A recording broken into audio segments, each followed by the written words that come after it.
Seorang pria yang bernama Dedi sedang menata barang di etalase. Dia sedang termenung memikirkan keadaan anak wanitanya itu. Kenakalan remaja dan pengaruh seks bebas yang dilakukan anaknya itu sudah tidak wajar. Sepintas anak wanitanya sedang mandi habis digenjot pacarnya. Saat Dedi tidak bekerja di toko, dia bekerja sebagai supir taksi. Sepintas dia dimarahi sama penumpang taksinya karena lalai saat mengemudi. Itu terjadi karena dia masih kepikiran sama keadaan anak wanitanya di luar. Di rumah Dedi menelpon anak wanitanya, dia khawatir keadaan anaknya di luar seperti apa. Namun bukannya mendapat sambutan halus tetapi dia dibentak sama anaknya itu. Besok paginya Dedi lagi menelpon anaknya tersebut. Anak wanitanya tersebut bernama Baby, dia sedang santai beristirahat di kamar, sehabis digenjot oleh pacarnya. Dedi sudah memperingati beberapa kali pada anaknya itu, kalau pacaran tolong sewajarnya saja. Namun hal tersebut tidak mau didengar oleh Baby, karena penyakit libido berairnya yang parah. Habis digenjot sama pacarnya, Baby membayangi dan mengingat perkataan ayahnya tadi di telepon. Di toko Dedi melihat seorang wanita sedang berbelanja dan memilih minuman, wanita tersebut nampak bingung memilih minuman yang akan dibeli. Wanita itu bernama Rara. Rara nampak bersedih sama seperti Dedi. Di lain tempat, Baby nampak mau digenjot lagi sama pacarnya. Namun karena masih mengingat perkataan ayahnya, dia agak sedikit menolak.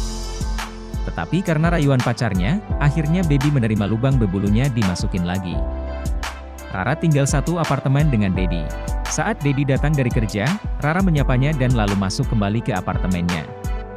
Selesai Baby digenjot sama pacarnya, dia diajak jalan-jalan menghirup udara segar di luar.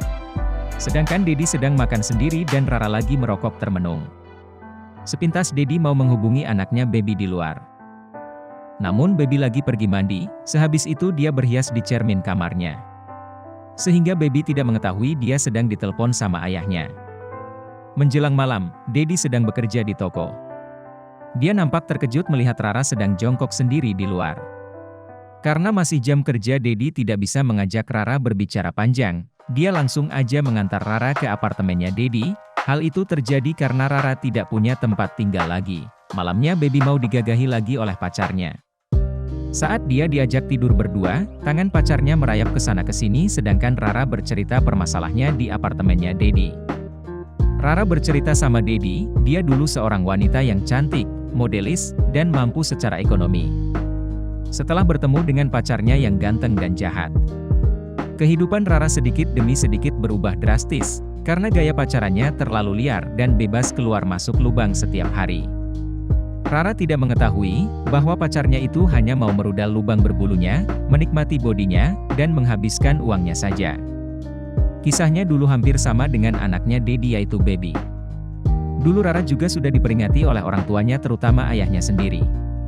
Karena pergaulan yang salah, gaya pacaran yang berlebihan, dan pengaruh libido cair yang nikmat, Rara tidak memperdulikan ayahnya, bahkan ayahnya sudah sekian kali menelpon Rara, saat Rara sedang asik digenjot oleh pacarnya.